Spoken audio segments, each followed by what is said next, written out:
Hi friends, இன்றைக்கி பார்த்தீங்கன்னா ஒரு வ்ளாக் தாங்க பார்க்க போகிறோம். ஸோ அதுக்கு முன்னாடி இப்போ தான் நம்ம சேனலை ஃபஸ்ட் டைம் பார்க்குறீங்களா, மறக்காமல் சப்ஸ்கிரைப் பண்ணி வச்சுக்கோங்க. ஸோ இன்றைக்கி இந்த டேயில் நான் என்னென்ன பண்ணேன்னா காட்ட போகிறேன்.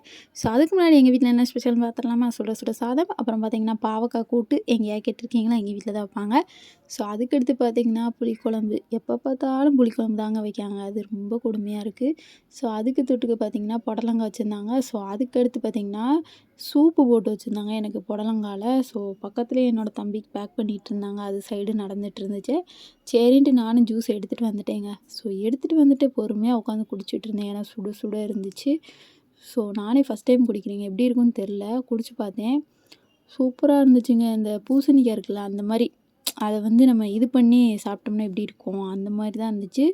செம்மையாக இருந்துச்சு. நானே ஃபுல்லாக குடித்தேன். குடிச்சு முடிச்சுட்டு அப்புறம் பார்த்திங்கன்னா கொஞ்சம் நேரம் ஆயிடுச்சு. அதுக்கடுத்து நானும் சாப்பிட்றதுக்கு போயிட்டேன்.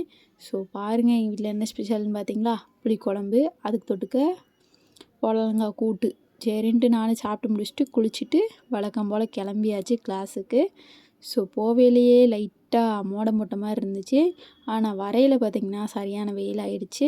சரின்ட்டு எல்லாமே முடிச்சுட்டு கிளாஸில் எல்லா ஒர்க்கும் முடிச்சுட்டு வரையில் செம்ம வெயில் இல்லையா. ஸோ அதனால் பார்த்திங்கன்னா ஜூஸ் தான் வாங்கினோம். ஸோ நானும் என்னோடய ஃப்ரெண்டும் தான் ஜூஸ் வாங்கியிருந்தோம். நான் பாதாம் வாங்கியிருந்தேன், அவள் பார்த்திங்கன்னா பழ ஜூஸ் மாதிரி ஒன்று வாங்கியிருந்தா. சரின்ட்டு இந்த அடிக்கிற வெயிலுக்கு அப்படியே பொறுமையாக உட்காந்து குடிச்சேங்க. அப்போ தாங்க சூப்பராக இருந்துச்சு. சரி வேறு ஏதாவது வாங்கலாமே அப்படின்ட்டு சுற்றி சுற்றி வேடிக்கை பார்த்துட்டு இருந்தேன். ஸோ ஃபைனலாக ஜூஸையும் குடிச்சிட்டு நாங்களும் பில்லை கட்டிட்டு வீட்டுக்கு கிளம்பியாச்சு. ஸோ வீட்டுக்கு வந்ததுக்கப்புறம் பார்த்திங்கன்னா இன்னொரு திங்ஸ் வாங்கிட்டு வந்திருந்தேன். ஸோ அது புதுசாக இருந்துச்சுங்க. இந்த லிப்ஸ்டிக் மிட்டாய் இருக்குல்ல, இந்த மாதிரி தான் இருந்துச்சு. பார்க்க லிப்ஸ்டிக் மாதிரியே இருந்துச்சு. சரின்ட்டு இது எப்படி இருக்குன்னு ட்ரை பண்ணலாம் அப்படின்னு வாங்கிட்டு வந்து அதை சாப்பிட்டு, இது பார்த்திங்கன்னா மறுநாளோட கிளிப்ஸு. மார்னிங் பார்த்திங்கன்னா எந்திரிச்சு எல்லா ஒர்க்கும் முடிச்சுட்டு ரொம்ப நேரம் கழிச்சு ஸ்வீட் சாப்பிட்டேன். ஸோ இந்த ஸ்வீட் எனக்கு ரொம்ப பிடிக்கும்னு சொல்லியிருந்தேன் இல்லையா, பாதுஷா. இது பேர் நான் கேட்டேன், பாதுஷான்னு சொன்னாங்க. செம்மையாக இருக்குங்க, நீங்களும் ட்ரை பண்ணி பாருங்கள், வேறு லெவலில் இருக்கும். ஸோ காலையிலே பார்த்திங்களா வெயில் வந்துருச்சு.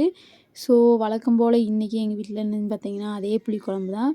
ஸோ நேற்று எங்கள் மம்மி நிறைய வச்சுட்டாங்க, அதனால் பார்த்திங்கன்னா அதையே சாப்பிட்டாச்சு. சரின்ட்டு சாப்பிட்டு முடிச்சுட்டு நானும் கொஞ்சம் நேரம் கழித்து குளிக்க போயிட்டேன். ஸோ குளிச்சுட்டு என்னோடய ஃப்ரெண்டு வீட்டுக்கு போய் ஃப்ரெண்டை பிக்கப் பண்ணிவிட்டு அப்புறம் பார்த்திங்கன்னா நாங்களும் நடக்க ஆரம்பிச்சிட்டோம். ஸோ போய் எல்லா ஒர்க்கை முடிச்சுட்டு அப்புறம் பார்த்திங்கன்னா வர வழியில் ஜூஸ் வாங்கிட்டு வந்திருந்தேன். ஸோ என்னோடய ஃப்ரெண்டு வாங்கிட்டு வர சொல்லியிருந்தா, அதனால் சொல்லிவிட்டு நானே வர வழியில் வாங்கிட்டு வந்திருந்தேன். ஏன்னா அவள் முன்னாடியே போயிட்டா, அதனால் நான் லேட்டாக தான் வந்தேனா. அப்படியே வாங்கிட்டு வந்தேன். வாங்கிட்டு வரையில் எனக்கும் ஐஸ்கிரீம் வாங்கிட்டு அப்புறம் பார்த்திங்கன்னா அப்படியே சாப்பிட்டுட்டே வீட்டுக்கு வந்துட்டேங்க.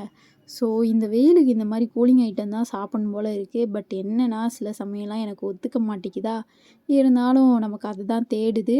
ஸோ சாப்பிட்டு முடிச்சுட்டு வந்து வீட்டுக்கு வந்ததும் பார்த்திங்கன்னா கொஞ்சம் நேரம் கழிச்சு எங்கள் மம்மி ஒரு ஒர்க்கு கொடுத்துருந்தாங்க. சரின்ட்டு கடைக்கெலாம் போய் திங்ஸ்லாம் வாங்கிட்டு வீட்டுக்கும் வந்தாச்சுங்க. ஸோ இந்த மாதிரி வெயிலில் போக சொன்னால் ரொம்ப கடுப்பாகுங்க. அந்த மாதிரி தான் எனக்கும் இருந்துச்சு. சரி இருந்தாலும் ஹெல்ப் பண்ணுவோமே அப்படின்ட்டு வாங்கிட்டு வந்துட்டு ஸோ ட்ரெஸ் சேஞ்ச் பண்ணிவிட்டு எனக்கு இந்த டே இப்படி தான் போச்சு. ஸோ உங்களுக்கு எப்படி போச்சுன்னு சொல்லுங்கள். இந்த வீடியோ உங்களுக்கு பிடிச்சிருக்கும்னு நம்புறேன். பிடிச்சிருந்தா மறக்காமல் நம்ம சேனலை சப்ஸ்கிரைப் பண்ணிவிட்டு லைக் அண்ட் ஷேர் கமெண்ட் பண்ணிக்கோங்க. So bye.